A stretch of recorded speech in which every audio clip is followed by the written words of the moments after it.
Imagine a boy.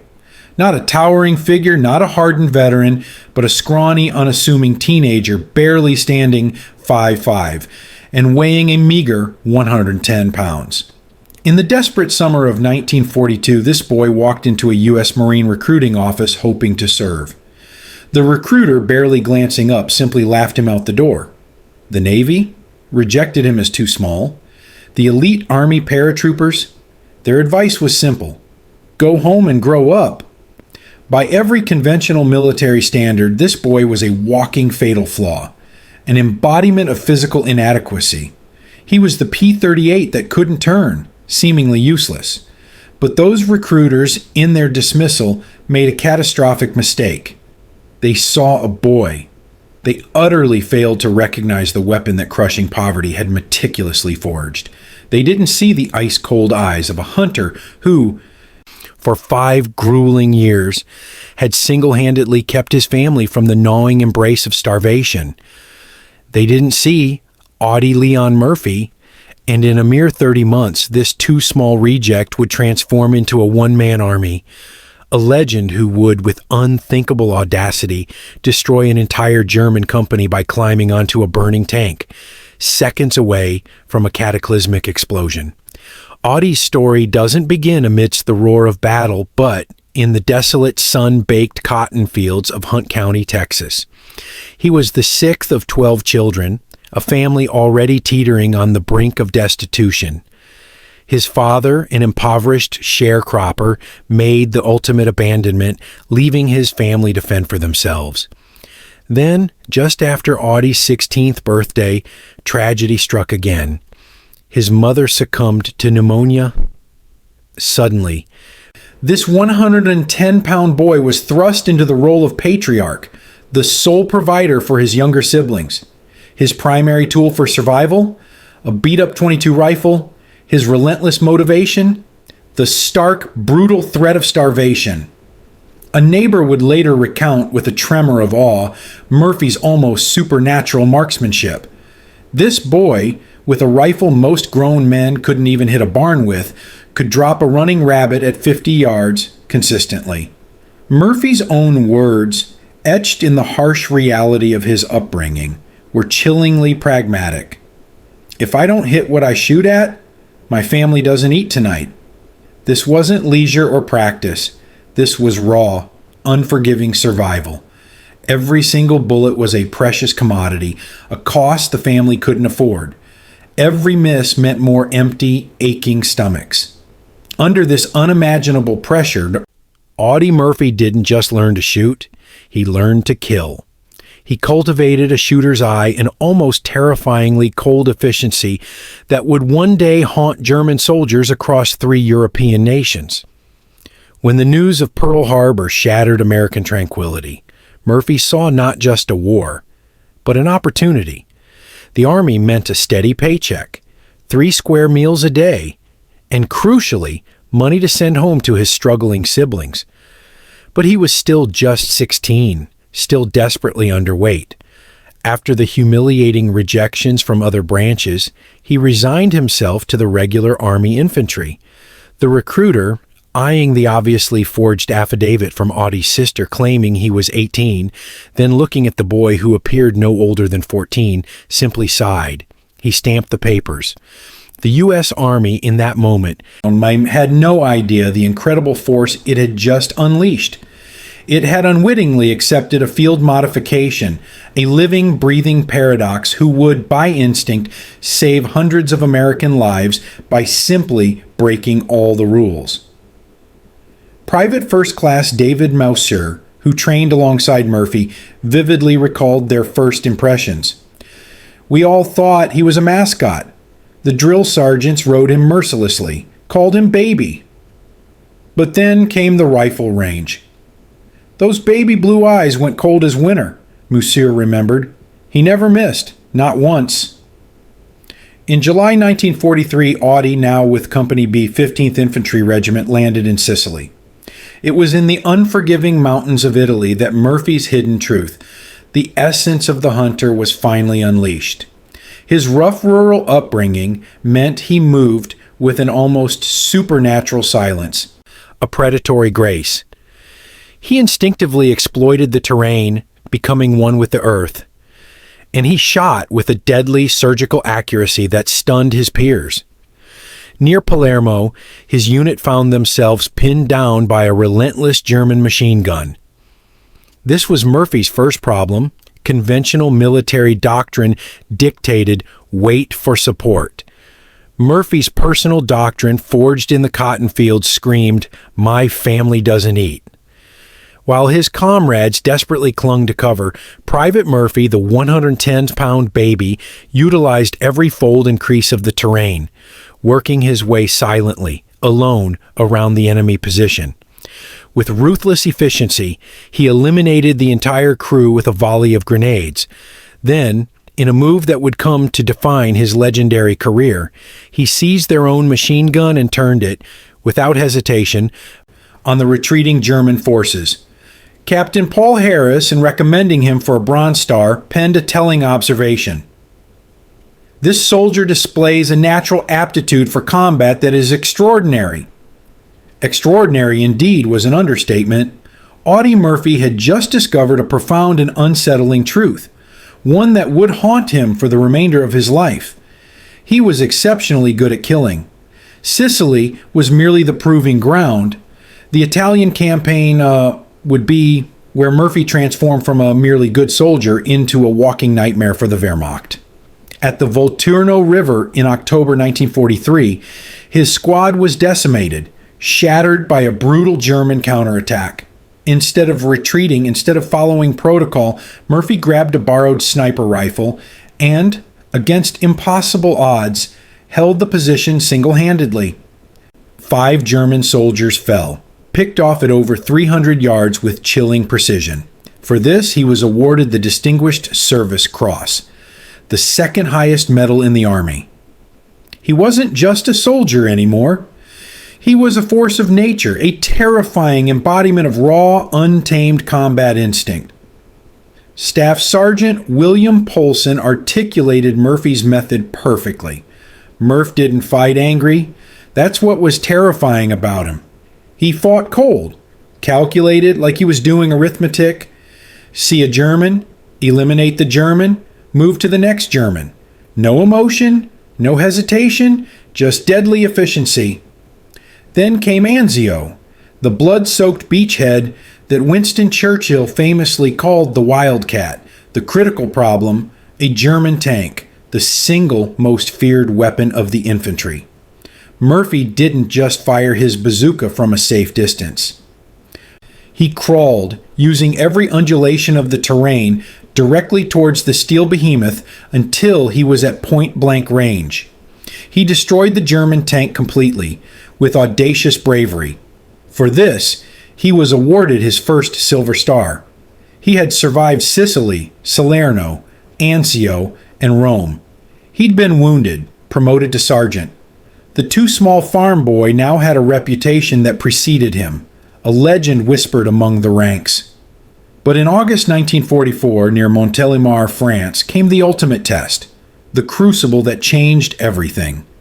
His platoon was ambushed, caught in a devastating opening volley. The critical problem, his lieutenant, his commander, was killed instantly. The chain of command was shattered. Sergeant Murphy didn't wait for orders. He became the order. He seized command of the fractured platoon. The situation was utterly impossible. 18 Americans against a German company of over 100 seasoned troops. For 2 grueling hours, Sergeant Murphy held a critical crossroads, a vital artery of battle.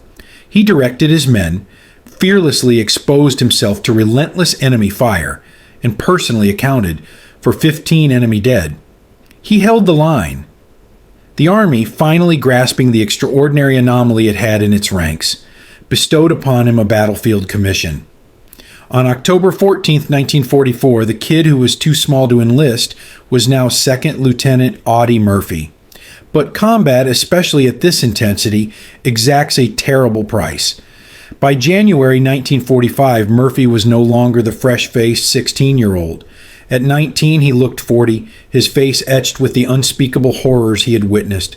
Almost every one of his original friends had been killed or grievously wounded.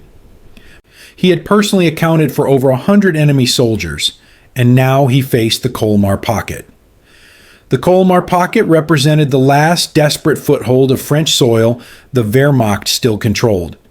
Hitler, in a fit of fanaticism, had ordered it held at all costs, dispatching his best, the elite 2nd Mountain Division, hardened veterans of brutal Norwegian winters, transferred specifically for this offensive. For Company B, the situation wasn't just desperate, it was over. Consider the grim mathematics. In 5 days of relentless, brutal fighting, Company B had suffered 102 casualties. All officers, save for Murphy, were either killed or evacuated. From a full strength of 187 men, they were down to a mere 40 effective soldiers. Murphy himself was fighting with a fresh leg wound from shrapnel, a secret he kept to himself. Private Anthony Abramsky described their harrowing condition. "We were finished, done. Most of us hadn't slept in 3 days. Half the guys had frostbite. Our machine guns were freezing up. We tried to dig foxholes. The ground was like iron." January 26, 1945. The dawn was a bitter gray canvas. Company B was stretched precariously thin along the edge of the Holtz Forest. Before them lay a mile of open frozen ground. They were, as Abramsky grimly stated, sitting ducks. Murphy had positioned his only anti-tank capability, 2 M10 tank destroyers. He had his 40 exhausted men and a single field telephone line to artillery, his only real hope. At 1 p.m., the German artillery barrage began. Tree bursts, shells exploding in the treetops, rained deadly, hot steel and frozen shrapnel upon the ground. It lasted a terrifying 30 minutes. At 1:40 p.m., the main attack materialized. Private First Class Donald Ekman was the first to see them. You could see the pennants on the antenna of the German tanks, 6 of them, and behind them, Jesus Christ, 250 infantry, all in white snow camouflage, moving across that field like ghosts. Murphy's immediate action was to call for artillery support, but artillery alone, he knew, wouldn't stem this tide. The Germans were too spread out, too numerous, moving with ruthless speed. At 600 yards, the M10 tank destroyers opened fire. Their first shots tragically missed.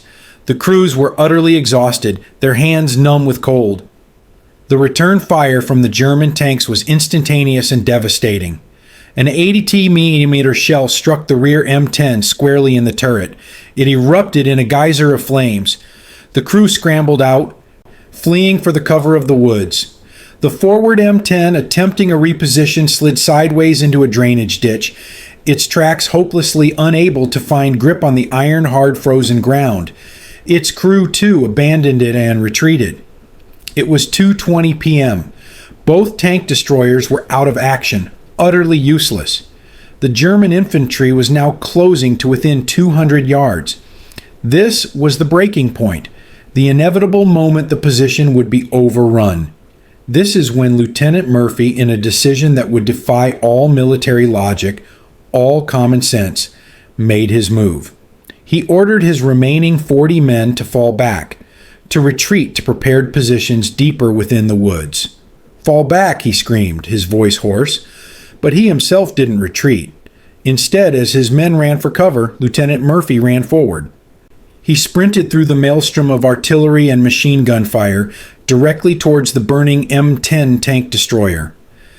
The vehicle was fully engulfed in flames at the rear, thick black smoke pouring from its hull. At any second, the thousands of rounds of ammunition and 300 gallons of gasoline within it would explode, transforming the M10 into a massive, shredded bomb. Murphy didn't hesitate. He climbed onto the back of the burning, ticking time bomb of a tank destroyer and, with an almost insane calm, manned its .50 caliber machine gun. From this exposed position, he was a perfect target. A lone, silhouetted figure standing atop a bomb, completely exposed to 250 rifles and 6 German tanks. Private Abramsky watched, aghast, from the woods. I saw Lieutenant Murphy climb on top of the burning tank destroyer. It was the greatest display of guts and courage I have ever seen. The .50 caliber Browning is a devastating weapon, a true force of destruction. But in Murphy's hands, it transcended mere firepower. It became an instrument of precise surgical annihilation. The hunter's eye, honed in the Texas cotton fields, took over completely. For the next impossible hour, this 19-year-old 110-pound boy became a one-man army. He wasn't just firing, he was calculating. He held the field telephone in one hand, calling in devastating artillery strikes, while his other hand commanded the trigger of the .50 cal. He created an impenetrable wall of steel, a barrier of death. Sergeant Elma Broly, observing from the wood's edge, recounted, "The German infantrymen got within 10 yards of Lieutenant Murphy, who killed them in the drawers, in the meadows, in the woods, wherever he saw them." The German forces, these elite mountain troops, found themselves ensnared in an impossible trap. Their tanks, which should have crushed the American position in seconds, were now useless, unable to advance without their supporting infantry. And their infantry was being systematically, terrifyingly destroyed by a single, unseen machine gun, firing with deadly accuracy from inside a swirling cloud of black smoke. Technical Sergeant Morris Wald, watching from the battalion command post, later testified, "Murphy's fire was incredibly effective. He wasn't just spraying bullets.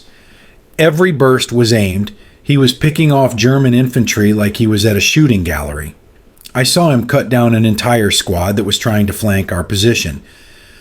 The Germans, desperate, tried everything. They slammed the tank destroyer with shells. Shrapnel tore through Murphy's leg, his second wound of the day. He ignored it. He just kept firing. He just kept calling in artillery. At 3:10 p.m., after 40 minutes of continuous, relentless firing, the .50 caliber began to slow. He was running critically low on ammunition. The Germans sensed it. They began to surge forward, a renewed rush. Murphy, dropping the .50 cal, grabbed his carbine and began picking them off one by one, with the same chilling precision he used on rabbits.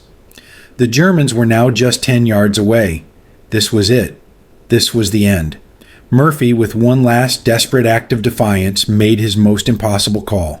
He ordered the artillery to fire directly on his own position. The forward observer, Lieutenant Walter Weiss Fenning, initially refused, knowing it would mean certain death for Murphy. Murphy screamed into the phone, his voice raw with command. "I'm giving you a direct order. Fire on my position now." The first 105mm shells landed a mere 50 yards away. The explosions ripped through the frozen earth, showering shrapnel in all directions. The German infantry, caught in the open, were torn apart, but Murphy, exposed on top of the burning vehicle, was also squarely in the impact zone. The brutal combination of his direct fire and the artillery exploding all around him finally broke the German attack. The surviving infantry, perhaps 100 men, turned and fled in terror. The tanks, now completely without infantry support, reversed course and withdrew. It was 3:20 p.m. After one impossible hour, the attack was over. Audie Murphy, his uniform scorched, his leg bleeding profusely, finally climbed down from the M10. A mere 10 minutes later, the tank destroyer exploded, a deafening roar that ripped through the forest. He walked calmly back to the wood line where his men waited, stunned and in awe. According to Private Abramsky, he was scary calm. He asked if they had any casualties, made sure everyone was okay, then sat down, lit a cigarette, and asked for a status report. His hands, incredibly, weren't even shaking. On that day, Audie Murphy killed or wounded an estimated 50 German soldiers. He had alone stopped a combined arms assault by 250 elite troops and 6 tanks. He had saved his company from certain destruction, and in doing so, he had etched his name into the annals of history forever. The battlefield in the aftermath was devastating. German bodies lay scattered across the pristine snow-covered fields. The elite 2nd Mountain Division, hardened veterans of Norway, were in full, panicked retreat, their officers utterly unable to rally them for another assault. But perhaps the most shocking part of this incredible story is the silence. In the decades following the war, historians meticulously searched the German military archives, veteran organizations, and personal diaries, desperately seeking the German account of that day. They found almost nothing. A near complete absence of first-hand reports from the men who attacked Holtz. This silence is the most profound, most undeniable proof of what Audie Murphy achieved. The German units involved suffered approximately 50 casualties from Murphy's actions alone. Many witnesses were simply eliminated. But more than that, the mighty German war machine was built on unwavering pride and relentless elite training. The 2nd Mountain Division had fought with distinction in Norway, Finland, and on the brutal Eastern Front. They had witnessed every conceivable horror of war, but they had never seen this. The very idea that 250 of their best men, supported by 6 formidable tanks, were not just defeated, but utterly humiliated by one 110-pound American boy standing atop a burning tank was a tactical defeat so profoundly shameful, so incomprehensible, that they simply erased it from their records. It didn't fit their doctrine. It shattered their worldview. It was a fatal flaw in their own logic. The official German war diary for that day tells a chilling lie.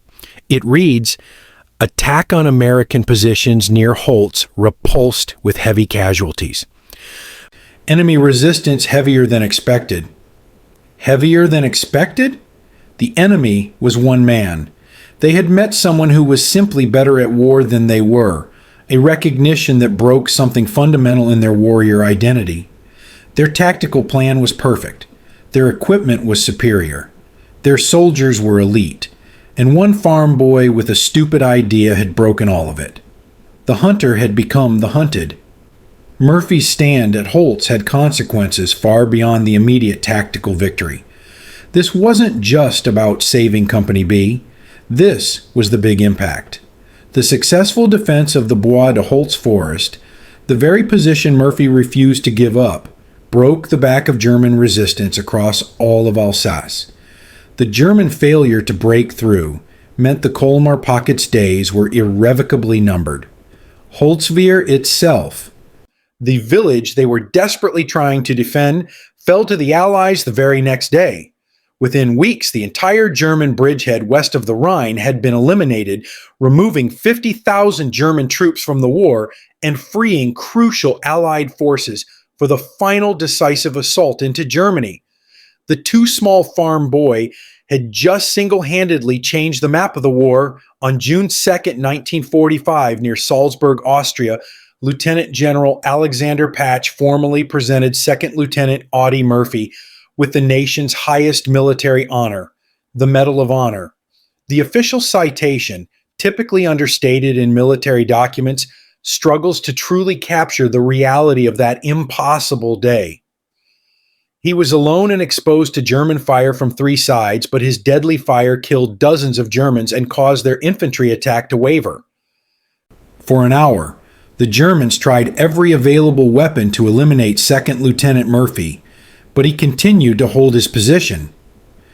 Murphy's own words, as always, were far more direct, cutting straight to the heart of the matter. When asked why he had climbed onto the burning tank destroyer, why he had performed that stupid action, his response was devastatingly simple. "They were killing my friends." He later mused with characteristic humility. "It was not a heroic act. I figured if one man could do the job, why risk the lives of others?" This was the McKenna mindset, the piano wire fix. It wasn't about glory or personal valor. It was about seeing a fatal problem and finding a direct, brutal, efficient solution right now. His military record remains unmatched by any American soldier. He received every combat decoration for valor that the United States Army could award, some of them twice over. His 33 decorations included the Medal of Honor, the Distinguished Service Cross, 2 Silver Stars, the Legion of Merit, 2 Bronze Stars, and 3 Purple Hearts. He also received 5 decorations from France and Belgium. The boy who was too small to be a Marine had become, without question, the most decorated American soldier of World War II. The war in Europe ended. The guns finally fell silent. Audie Murphy came home. He was a national hero, his face gracing the cover of Life magazine. He was given parades, invited to Hollywood, and perhaps surprisingly, became a movie star starring in over 40 films, including the adaptation of his own autobiography, To Hell and Back, where he played himself. To the adoring public, this was the perfect Hollywood ending, the ultimate rags to riches story. The poor Texas farm boy had defeated the Nazis and become a rich and famous star. But this is not where Audie Murphy's story ends. This is where the real war, the missing page, truly begins. The public saw Audie Murphy, the hero. They did not see the fatal flaw that the war had left irrevocably scarred inside him. The man who had shown no fear atop a burning tank was now terrified of the dark. Murphy's post-war struggle with what was then vaguely called battle fatigue, we now recognize as severe post-traumatic stress disorder, or PTSD. He suffered from chronic insomnia, recurring, tormenting nightmares, and a debilitating hypervigilance that led him to sleep with a loaded pistol under his pillow. He was haunted. He wasn't haunted by the men he killed. He was haunted by the faces of the men he couldn't save, the friends he had lost. He had survived, but he had never truly left that frozen battlefield. Eventually, the confines of his own home became unbearable. He couldn't even sleep in his bedroom, moving to his garage, where he slept with the lights perpetually on, because the darkness brought back the terrifying specter of night patrols. "I can't remember when I didn't have nightmares," Murphy wrote, his words a window into his tortured soul. "They became part of my life like breathing. A demon seemed to have entered my body." His first marriage to the actress Wanda Hendricks lasted only a tumultuous 16 months. Utterly destroyed by his untreated PTSD, Hendricks later described him as 2 people. During the day, he could be charming, funny, generous. But at night, he became someone else entirely. He would patrol the house with a loaded gun, reliving battles from years earlier, trapped in a waking nightmare. The war had ended for America, but it had never ended for Audie Murphy. He was fighting a new enemy, an invisible one, an enemy he couldn't defeat with a rifle or a .50 caliber machine gun. Despite his own immense struggles, Murphy became one of the first and most important public advocates for veterans' mental health. In the restrictive, unenlightened 1960s, he shattered the prevailing stigma. He spoke publicly about his nightmares, his insomnia, his demons. This was the stupid action of the post-war era. In a time when battle fatigue was still dismissed as weakness or cowardice, America's greatest hero stood up and unequivocally said, "I have it." He was, once again, the man on the front line, bravely seeing the critical problem that engineers and politicians were deliberately ignoring. He wrote for the Saturday Evening Post, pleading for understanding. What about the veteran who can't? What about the thousands coming back from Vietnam with the same problems? He was no longer fighting solely for Company B. He was fighting for all veterans. But this time, he wasn't alone. In 1951, he married Pamela Archer. And this is the other missing page of the Audie Murphy legend. This is the other hero of this extraordinary story. Pamela was a 31-year-old former airline stewardess.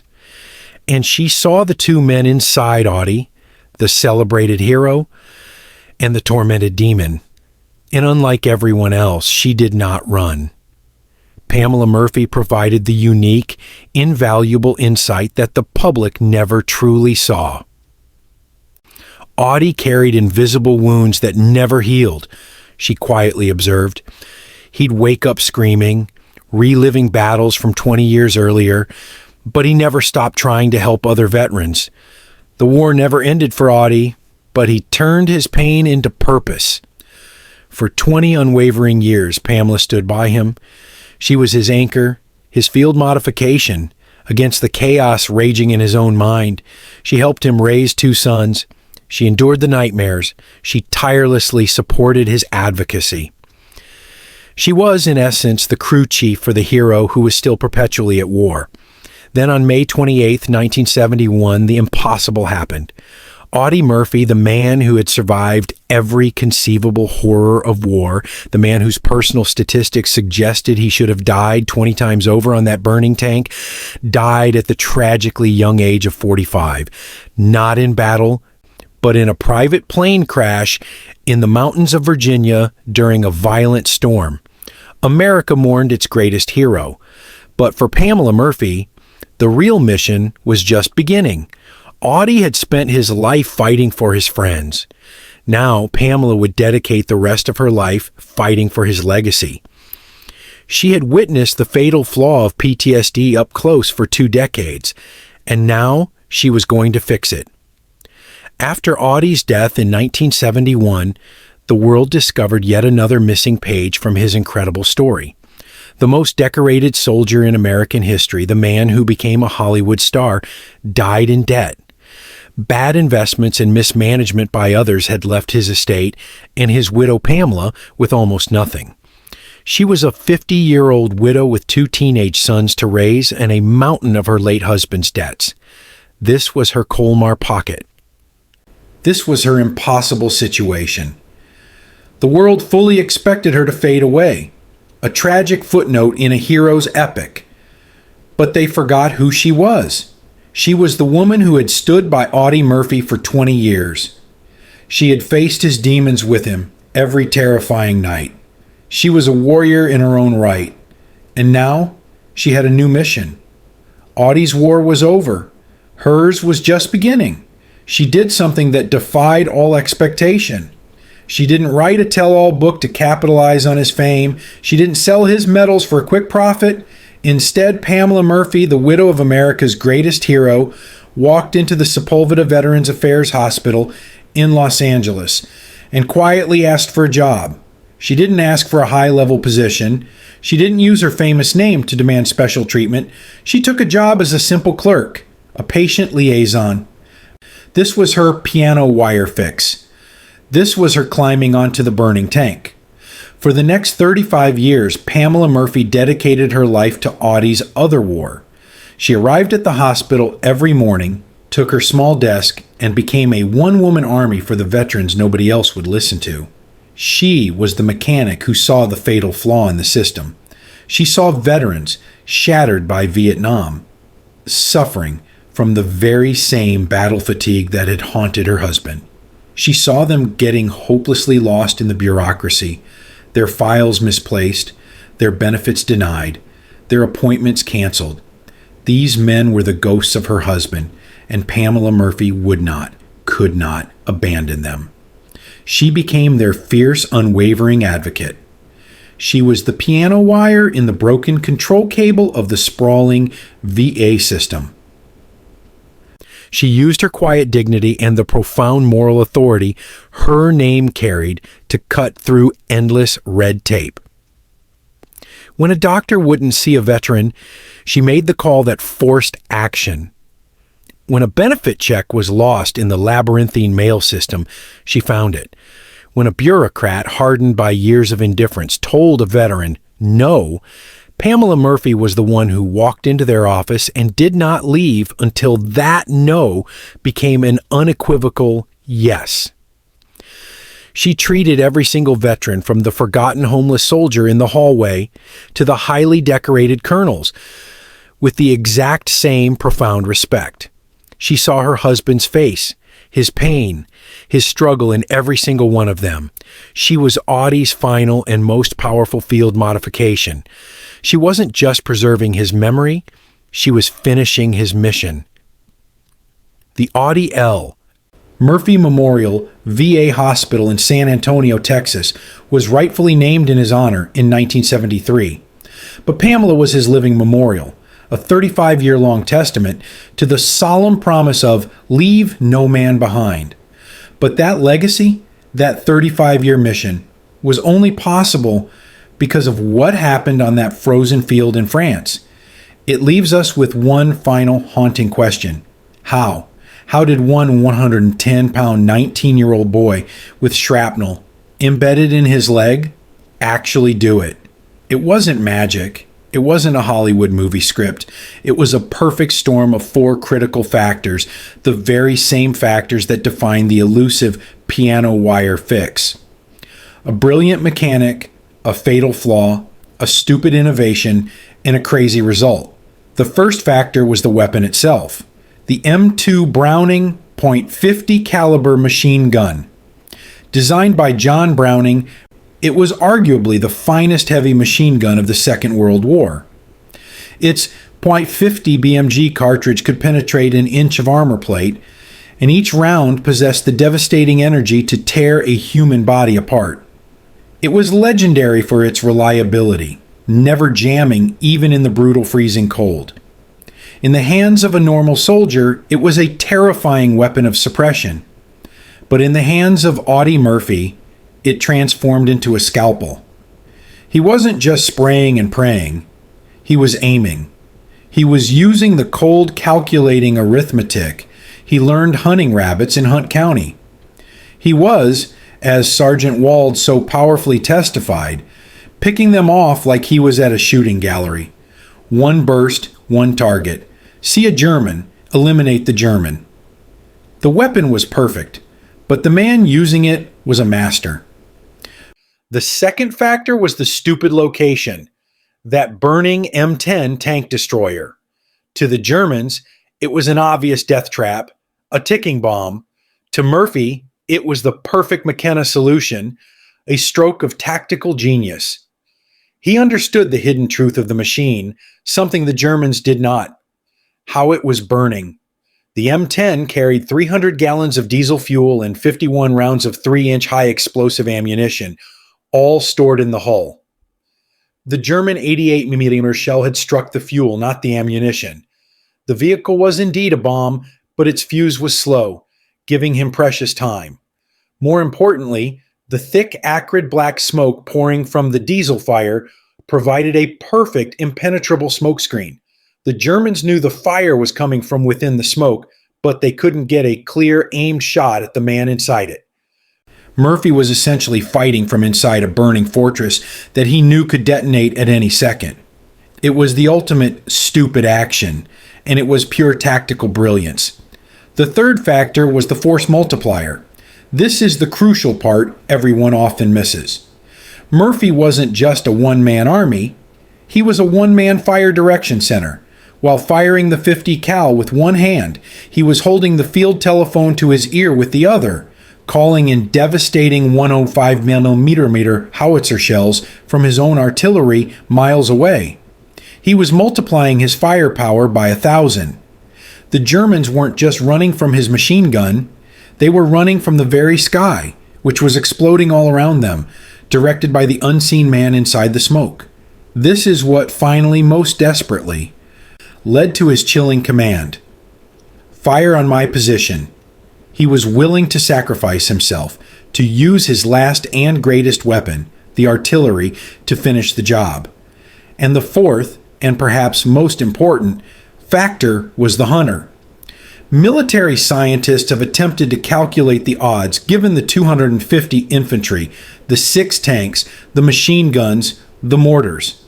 It's estimated that over 10,000 rounds were fired at Murphy's position during that hour. Statistical models suggest he should have been hit 15 to 20 times. He was only hit once by shrapnel from an exploding shell. This wasn't just luck. This was the uncanny preternatural skill of the Texas rabbit hunter. He understood not being seen. He understood one shot, one kill. He had, as he himself chillingly admitted, become a killing machine. Dr. Dave Grossman, an expert on combat psychology, offered this profound analysis. Murphy represented a perfect storm. He had the technical skills from hunting, the motivation from poverty, the emotional detachment from early trauma, and most importantly, a protective instinct for his men that overrode his own instinct for self-preservation. He wasn't fighting for America. He wasn't fighting for glory. He was fighting for his friends. That is the story of the stupid action that changed the war. The too small boy who was rejected by the Marines. The fatal flaw of a 110-pound kid who became the hidden weapon of the U.S. Army. The piano wire fix of climbing on a burning tank that led to the crazy result of stopping an entire German army. His true legacy, the big impact, is twofold. The first is that he irrevocably broke the stigma of PTSD because Audie Murphy said he had it. Because America's greatest hero admitted he was haunted. Thousands of other veterans, for the very first time, felt they could ask for help. He gave them the permission to be human. The second is Pamela Murphy. She worked at that VA hospital until she was 87 years old, finally retiring in 2007. She never remarried. When she died in 2010, she was buried next to him at Arlington National Cemetery. The mechanic reunited with her pilot. The world saw a hero. Pamela saw a man. The recruiters saw a fatal flaw. The Army found a secret weapon. The Germans saw an impossible situation. Audie Murphy saw a problem that needed fixing. It all comes back to that one undeniable fact, the one that makes this the greatest missing page of the war. The 110-pound farm boy who was too small to be a soldier became the man who stopped an army to save his friends. And in doing so, he and the extraordinary wife who loved him saved thousands more, long after the guns fell silent. If you found this incredible story compelling, smash that like button, share it with a friend, and subscribe to WWII Broken for more untold stories of courage and sacrifice from history's darkest hours. And remember, sometimes the biggest heroes are forged in the crucible of desperation. Join the WWII Broken community and explore the depths of history with us.